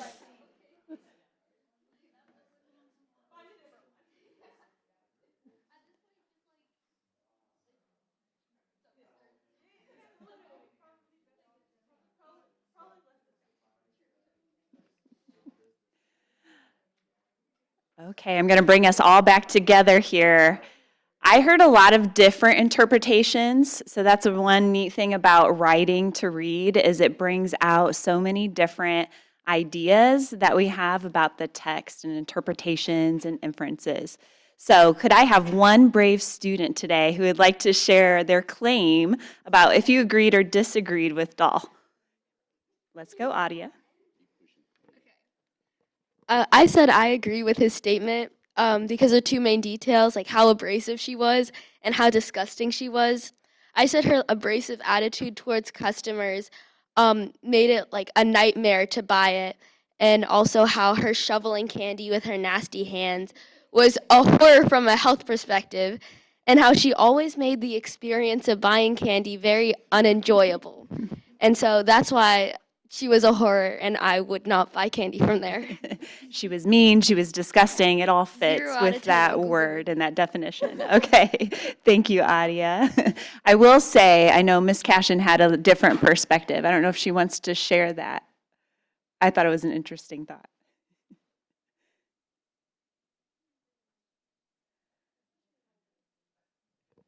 Okay. I had said, well, I do believe Mrs. Pratchett was not a pleasant person. Describing her as a horror seemed unnecessarily cruel. There's a level of severity to that word. And Jane had also said the same, that while we both agreed that Mrs. Pratchett obviously seems like a terrible person to be around, describing her as a horror just seemed extra cruel. And we talked about that, like the simple fact that she never says hello when they come in says that she's just not very happy or very accommodating. And if she really was a true horror, the boys may not have been willing to frequent the store even for their favorite chocolates. Okay, so maybe it's important to not just consider Doll's perspective, but also Mrs. Pratchett's as well. So thank you for sharing.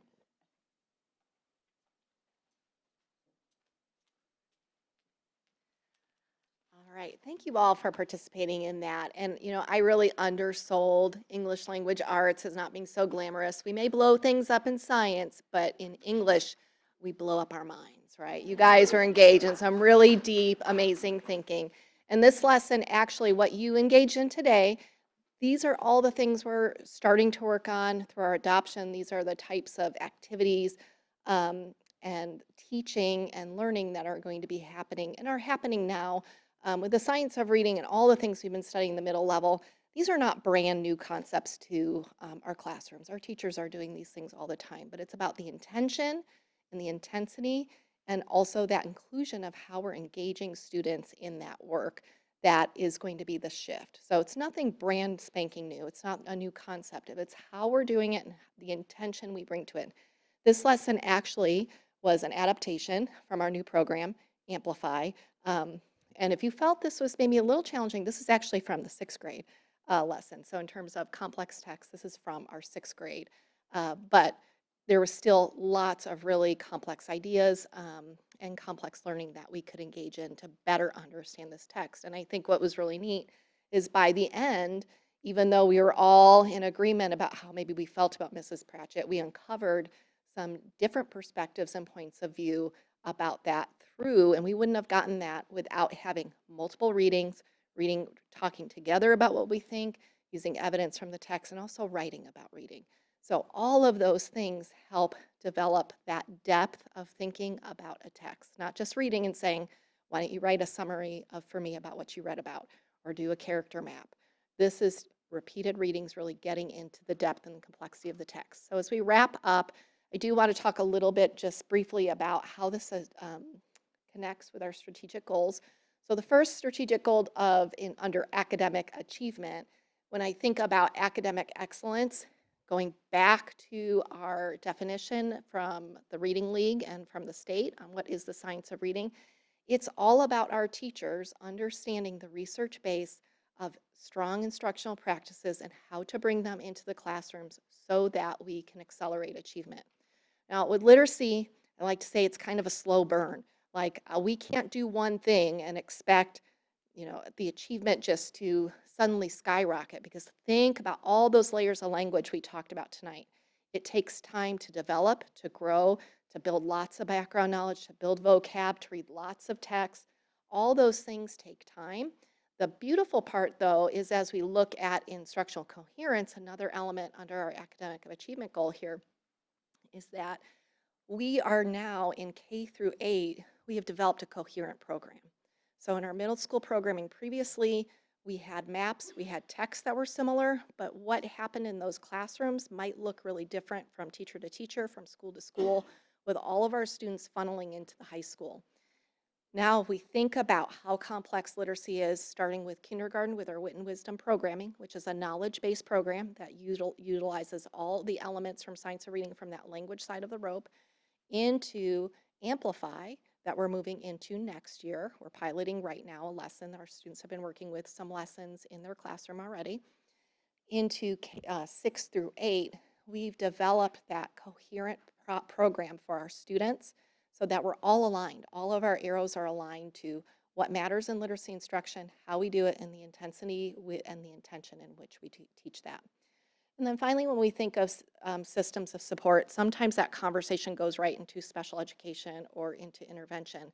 But the research is really clear, and science of reading, science of learning would talk to you a lot about this, that the first place for first source of prevention or the first form of intervention is right in the Tier 1 classroom.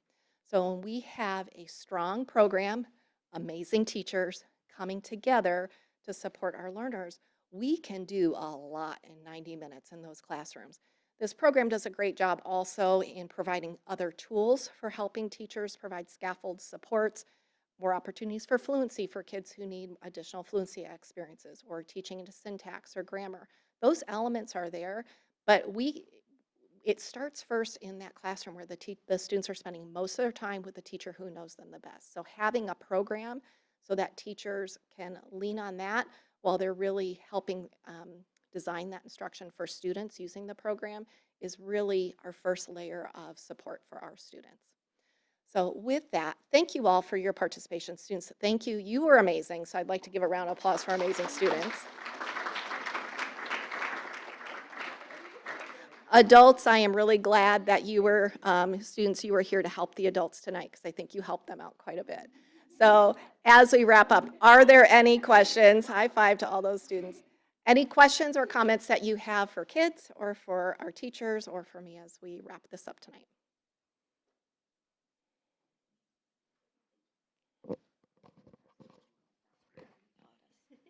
That does work better. Press and hold, everybody. Thank you so much, Mrs. Arroyo, and the other teachers and students who were here. It seems to me as I reflect on this that I'm wondering if you would agree with me that all of our students deserve to have complex texts in the ELA curriculum. And I think maybe it used to be when I got my teacher training in the early 90s, you know, it was like, oh, you got to meet them where they are and, you know, you don't want to have something over their head. To me, you know, we're challenging kids. And if you're challenging them and expecting them to be up here, they will get there. And so this makes a whole lot of sense to me. So I appreciate it. Yeah, we used to work in the system of instructional level. I taught that way also. That was not what, you know, this work is, I was taught nothing about this in my undergraduate education. It did not exist. Going back to that body of research, we did not have it. We did not have access to it. We know better now, we do better, but leveled text was a big thing. And it was always interesting to me. I was a reading intervention teacher, like, gosh, we just can never get them quite there. We have them at this level. Why do they never get caught up? They need access. We can provide supports, and we need to teach into for kids who are struggling with the physical reading of the text. That's where we need to work on word rec, and that may be a separate piece that we have to work on. But we still have to give access to complex language in the classroom. Even if they can't read that text well on their own, we're going to support them because they have to get the vocab and the ideas and the knowledge. Because what happened when we kept kids in those level texts, they were losing access to complex sentence structure, syntax, vocabulary, and ideas.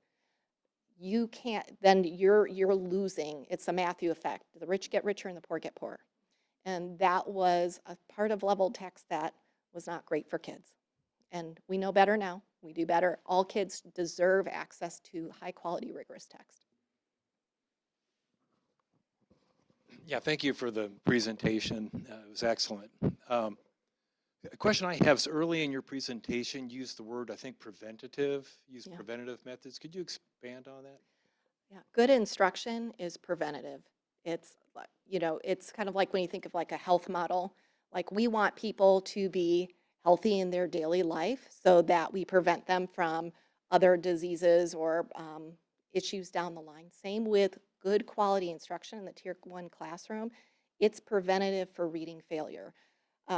Research, if you go into, especially we've been talking a lot about the elementary and K1, that is the place. If we really think about where we can catch kids in K1, if we can catch them in K1, we are almost ensuring the gaps will not grow further beyond that first grade experience. So when we think even about the 6th, 7th, or 8th grade classroom, having complex text, supporting them through, teaching deeply, doing all of these things, that is a preventative measure to keep them from failing reading. As texts get harder, they go into the high school, those texts are pretty hard, and they're not just reading in English class, they're reading a textbook in social studies, they're reading in science, they're reading in their IB courses, their AP courses, all the way through, and they have to be able to process those texts in order to learn, whether they're going careers or college. Reading is, we like to say in my neck of the woods, it's our civil right. That's the thing that we, all kids, every person has a right to have. It's a right to read. You know, it's also, we all know it's so essential, it's foundational to learning everything else in life in the higher grades. So getting those skills when they're really young is important, crucial. How do we handle children that may come into the schools and haven't been brought in from kindergarten up? They've come from other schools or other countries, or they're really not at the point where we would normally have some of our kids if they're in our system the whole ways. How do we catch them up? It's challenging when, I mean, we are working so hard, and this is a national movement to this work, but I will brag, I think Carmel Clay Schools is above and beyond where a lot of places are right now. So when we have kids who are still working in level text or haven't had the opportunity to really engage deeply in complex text, or they haven't had the work they needed in phonics and decoding, and they enter, Mr. Moffitt's 6th grade or 8th grade classroom, it's hard. The first thing is really figuring out when we think about, well, where's the problem? That's the first thing we need to do. And as teachers, our classroom teachers understand Scarborough's rope. We often talk about in elementary, we've been doing this work a lot. It's like, okay, so where's the strand? What's the strand that they're struggling with? They're struggling with reading comprehension. Well, why? Our state tests might say reading comprehension is low, but doesn't tell us why it's low. So we need to uncover, is it because of word recognition? Is there a phonemic awareness deficit or an alphabetic principle? Or is there a language issue? Or do we just really need to help support them through fluency? In the middle level in particular, we've been working with some programming. I know Mrs. Kassler has been using some of it, Mrs. Mindham as well. We've been trying some things out that really focuses on multisyllabic word decoding for those students who maybe are lower in word recognition, but they're kind of on the edge, but also supporting morphology and fluency.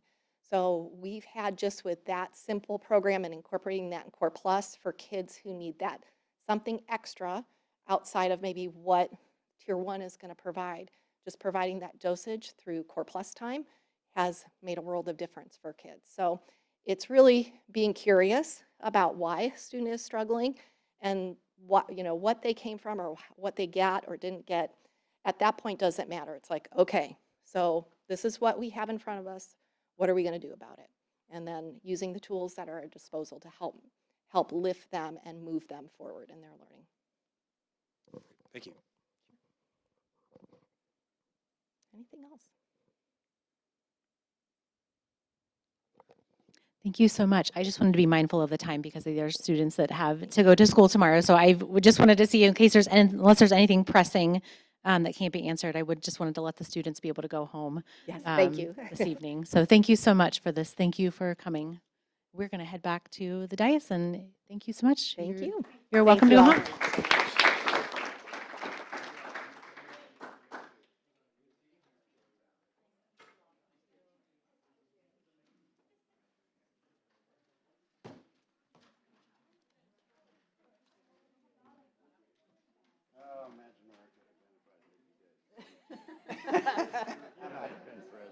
No, I don't want to do that. You don't want to do that.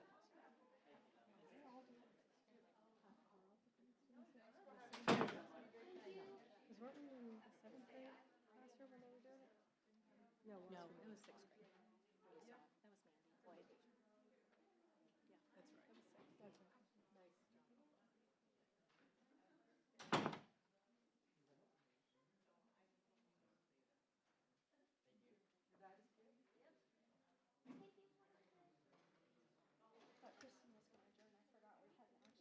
Yeah, that's right.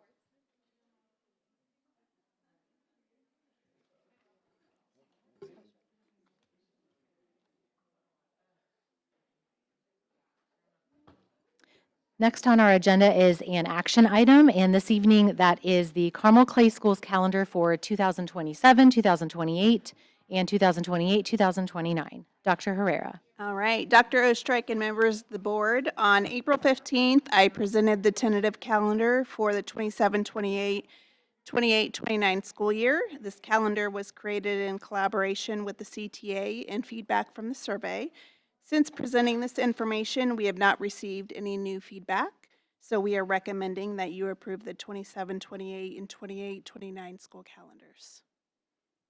Thank you so much. And again, yes, we have previously discussed this, and the calendars were presented at our last meeting. May I have a motion at this time to approve the Carmel Clay Schools calendars for the 27-28 and 28-29 school years? Motion to approve those calendars. Thank you. May I have a second? I second. Thank you. Any discussion on these calendars? All right, seeing none, we'll take a vote. All those in favor signify by saying aye. Aye. Aye. Motion carries 4-0. And that was our only action item this evening. So we are moving on to our report, and we have our superintendent's report with Dr. Ostrike. Well, good evening, Vice President Coquet and members of the board. Tonight, well, first of all, thank you again to our students that were here this evening. Outstanding workshop on middle school literacy. And in addition, congratulations to all the students we recognized at the start of the meeting. World and national awards, student Emmys, I mean, doesn't get much better than that. So we're very proud of all of our students, and especially our students we recognize tonight. I'm also excited to highlight several extraordinary accomplishments to continue to demonstrate the talent, character, and well-rounded excellence of our students and staff across Carmel Clay Schools. And we had some breaking news on the Student Emmy from CHTV. I have some breaking news from DECA tonight. And so congratulations to our Carmel High School DECA delegation for truly stellar results at this year's International Career Development Conference in Atlanta. This event brought together over 15,000 student competitors from all over the world, and Carmel High School was represented by 87 outstanding students, and remarkably, 38 of our students were honored on the stage tonight for their accomplishments. And even more impressively, Carmel is bringing home 5 coveted glass trophies representing top 3 in the world, which is DECA's highest honor. So a special congratulations. First place in the world, Grant Mew in stock market, first place in the world out of those 15,000 students. Also, Nathan Madzalin and Gavin Bletzinger were first place in the world on the Virtual Business Challenge around personal finance. First place in the world, personal finance. Also, second place in the world, Malik Murad in stock market. So not only did we get first place in stock market, we also had second place in the world. So Carmel is going to be thriving for many years because we're going to have a lot of great investors who are going to come back and do great things here in Carmel. Also, second place in the world, professional selling, Sheldon Spence, which is fantastic. And then third place in the world, we have Atarva Sahu and Michael Yuvan, Virtual Business Challenge in Fashion, third place in the world. So really, beyond the awards, what stood out to me was how our students represented Carmel with professionalism, collaboration, and kindness throughout this entire experience. We're incredibly proud of our students, our CHS staff, and our parent chaperones who made this opportunity possible. These are out of this world results, really, truly world results tonight. In another area of national distinction, I'm proud to share that Carmel Clay Schools has once again been recognized by NAM as one of the best communities for music education in the nation. And so CCS joins an elite group of approximately only 1,000 schools or less, schools and districts across the country to receive this honor. This recognition reflects our unwavering commitment to providing our students with comprehensive music opportunities from kindergarten through 12th grade, whether it's through band, choir, orchestra, general music. Carmel Clay Schools believes the arts are a vital part of a well-rounded education, and this honor is a testament to our exceptional students, educators, and families.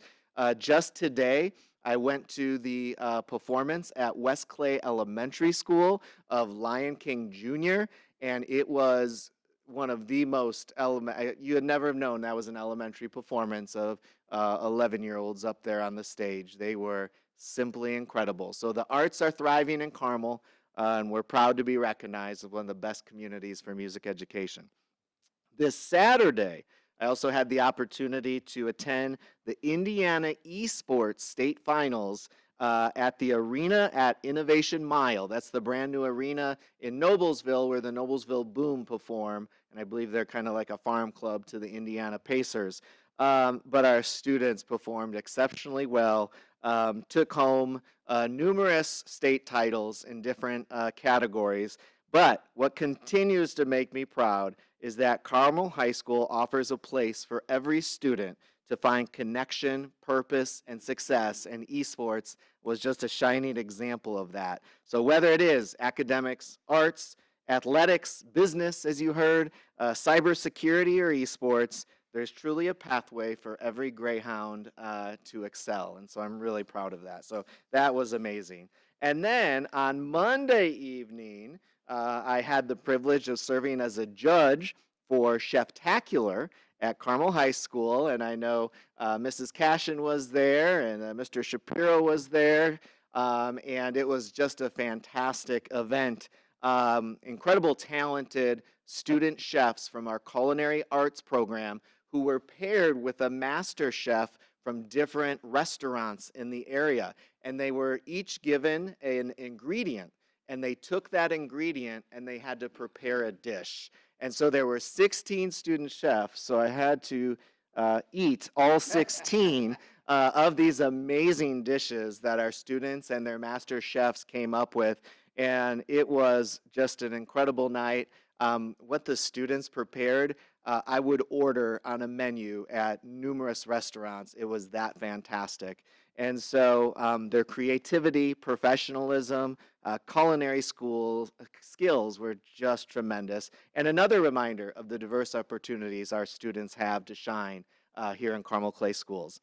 And then also on Friday night, I had the honor to attend the Carmel Youth Assistant Program Gala, helping support an outstanding organization that works tirelessly to provide resources and assistance for students and families in our community. And so their partnership certainly makes a meaningful difference for so many, and we're grateful for the ongoing support of the Carmel Youth Assistance Program. I believe I saw a social media post today that they raised over $80,000 to help kids and families in our community. And so thank you, Carmel Youth Assistance Program. We appreciate it. And finally, as we turn the calendar to May, I want to wish all of our spring sports teams the very best as they prepare for sectionals and postseason competition. A very exciting time of the year. Proud of their dedication and of our student athletes, coaches, families that they continue to demonstrate on a high level. Personally, I say I'm looking forward to this Friday night, as many are calling this the lacrosse match of the year, when our Carmel Greyhounds take on HSE at HSE. I'll be there. I'll be cheering loud and proud for our Carmel Greyhounds and all of our spring sports as well. So across every classroom, stage, field, arena, and competition floor, Carmel students continue to demonstrate excellence, leadership, and heart. And so thank you to our teachers, our staff, our families, our community for making these opportunities possible. It fits right into the mission that we read here every night before our board meeting. Together we achieve, which is our vision. So board, I just want to thank you for your support of our students and our families across Carmel Clay Schools. Our administrators, Mrs. Nobis, thank you for your support. Our SROs that are still here with us, we appreciate you creating the conditions so that our students can learn safely and they can be successful in every aspect that they do here in Carmel. So with that, that concludes tonight's superintendent's report. Thank you. Thank you so much. We do not have anything else this evening, so can I have a motion to adjourn? Motion to adjourn. Thank you. Do I have a second? Second. Thank you. Meeting adjourned.